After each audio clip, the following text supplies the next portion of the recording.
রাজনীতিতে ক্ষমতা মানেই কি সেনাবাহিনী, টাকা বা পারমাণবিক শক্তি? না, অনেক সময় সবচেয়ে ভয়ঙ্কর অস্ত্র হয় তথ্য। আজ আমরা কথা বলবো এমন এক কৌশল নিয়ে যেখানে গুলি মারার প্রয়োজন হয় না, কিন্তু নীরবে শাসন করা যায়। এর নাম কম্প্রোম্যাট। আসসালামু আলাইকুম, আমি ওয়ালিদ আলবাস। আপনারা দেখছেন ওয়ালিদ এক্সপ্লেন। Сбор политического компромата – один из ключевых методов в арсенале российских спецслужб, который систематически используется в России, и я не сомневаюсь, что уже используется и будет использоваться при реализации внешней политики Кремля. কম্প্রোম্যাট শব্দটি এসেছে রুশ ভাষা থেকে। এর অর্থ এমন তথ্য যা কারো সম্মান, অবস্থান বা ক্ষমতাকে দুর্বল করে দিতে পারে।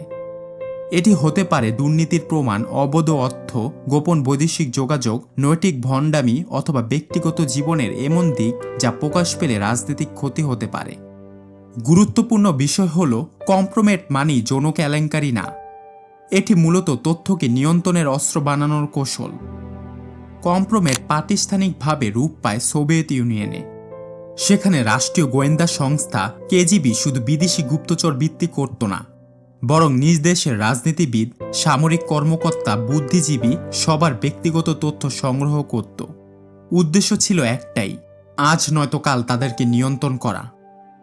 এই তথ্যগুলো অনেক সময় ব্যবহারই করা হতো না, শুধু জানানো হতো আমরা জানি। রাষ্ট্রবিজ্ঞানে একে বলা হয় ইনফরমেশনাল লেভারেজ। এখানে দুইটি জিনিস কাজ করে, তথ্য সত্য কিনা আর তথ্য প্রকাশ হলে ক্ষতি হবে কিনা। ধরুন, কোনো তথ্য আংশিক সত্য হলেও যদি তা জনগণের কাছে বিশ্বাসযোগ্য মনে হয়, তাহলেই সেটি কার্যকর অস্ত্র হিসাবে ধরা হয়। Потому что и раньше спецслужбы использовали, конечно, то, что называется honey trap, медовой ловушкой, но впервые камеры были установлены в частной квартире. Впервые снятое в частной квартире было продемонстрировано в эфире национального телевидения. И впервые объектом атаки стал бывший второй человек в стране, бывший премьер-министр. Хотя, конечно, многие с этим сталкивались, и это такой типичный метод российских спецслужб для того, чтобы дискредитировать российскую оппозицию, оказывать давление. Мы давно уже привыкли к слежке.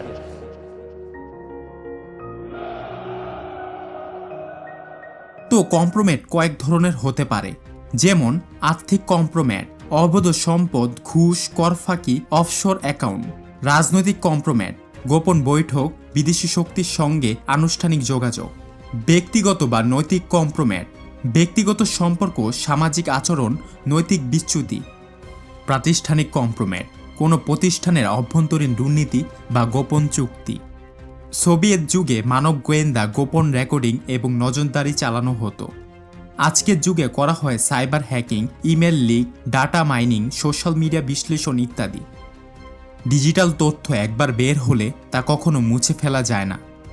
কম্প্রোম্যাটের আসল শক্তি প্রকাশে নয়, শক্তি আছে প্রকাশের আশঙ্কা থেকে।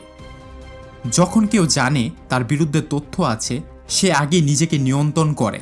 একে বলা হয় অ্যান্টিসিপেটরি কমপ্লায়েন্স। এটি একটি অদৃশ্য শৃঙ্খল হিসাবে কাজ করে। এখানেই বড় প্রশ্ন ওঠে, তাহলে ব্যক্তিগত গোপনীয়তা কোথায় থাকলো, আর জনস্বার্থে এটা কি সুফল বয়ে আনবে? তার জন্য আমাদের বোঝা লাগবে, কম্প্রোম্যাট আর হুইসেল ব্লোয়িং এক জিনিস না। হুইসেল ব্লোয়িং হলো এমন একটি প্রক্রিয়া যেখানে কোনো ব্যক্তি তার প্রতিষ্ঠান, সরকার বা ক্ষমতাধর কোনো গোষ্ঠীর ভেতরে সংগঠিত অবৈধ, অনৈতিক বা জনস্বার্থ বিরোধী কাজের জন্য জনসমক্ষে তা কর্তৃপক্ষের কাছে প্রকাশ করে দেয়।